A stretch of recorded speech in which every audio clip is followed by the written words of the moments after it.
Personal story of the commander at our mountain post, Major General Mark Graham. The two-star general who took the reins at Fort Carson last year is making soldier care his top priority, and he has personal experience to draw on. You see, he lost one son to combat in Iraq, a second to suicide. News First military reporter Mark Hanrahan is here now. And Mark, you sat down with the Major General for a very candid and personal interview.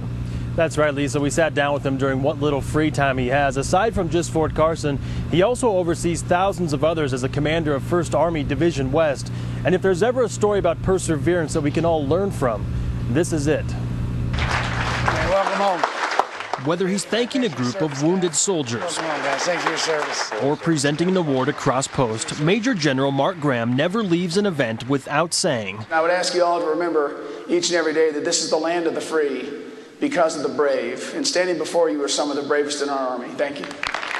I'll say it for the rest of my life. and not just for the obvious reasons. Because when you think about it, this is the land of the free because of the brave. But for Graham, the saying was born from personal tragedy, the first of which struck on June 21st of 2003 when his youngest son, Kevin, was a 21-year-old ROTC cadet. Our son was on medication, came off the medication, and took his own life. And of course, we'll never get over that, and we'll never, get through it, really. I mean, I think, we do one day at a time. At the time, Graham's oldest son, Jeff, was finishing officer school and getting ready for a tour in Iraq. The Army, leaders in the Army said he does not have to go to deploy.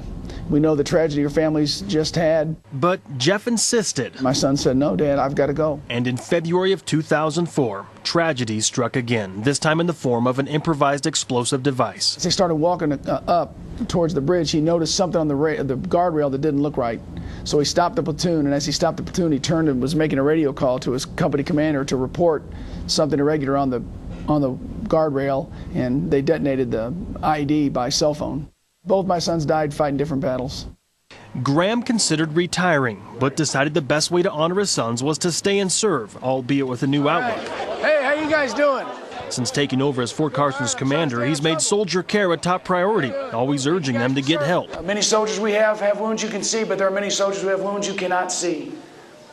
And I would tell you those wounds are just as tough and serious as the wounds you can see. It's his way to make sure soldiers get the care they deserve, his way to honor his two sons. Always remember, this is the land of the free because of the brave. You, my friends, are the bravest. Thanks.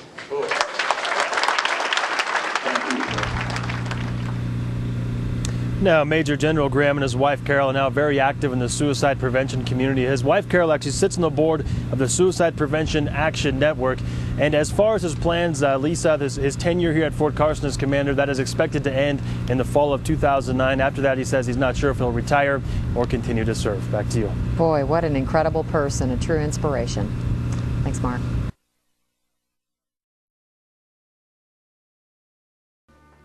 Hi, I'm Major General Mark Graham. I'm the Commanding General of Division West of 1st Army.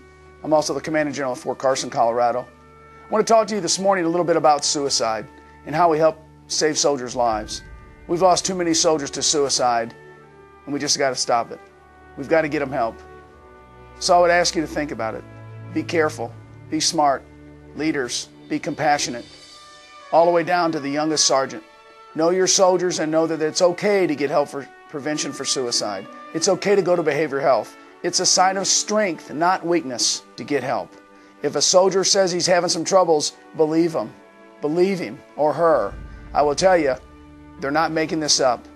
They're having challenges out there. This is a tough fight. We've been going through this a long time. I've lost a son to suicide. I know what it's like to wish you would have done the right thing before you lost your loved one. Don't let that happen to you. Get in front of this. We have a great program in the Army, the ACE program. It's called Ask, Care, Escort. Ask a soldier or a buddy, care for them, and then escort them to get them help. On the bottom of the screen, you'll see a toll-free number. Please call. Please call. Do not wait. If it's you yourself that are having emotional challenges, if you're having some depression, if you're drinking too much, if you find yourself lonely and sad, if you're in a relationship that's falling apart, don't wait for help. Call that number at the bottom. Call your platoon sergeant. Call your section chief. Call somebody to get help. But please let us help you. We want to help you. You deserve it. You're an American soldier. You're a volunteer fighting during a time of war. We need you. We care about you as soldiers and individuals. We don't want to lose any more of you. Let's stop suicide by preventing it before it happens. Don't wait till it's over to do the 15-6 investigation to find out what you could have done to prevent it. Let's get in front of this. Let's keep American soldiers alive. Thanks for all you do in serving your nation. This is the land of the free because of the brave. Thank you for being some of our bravest.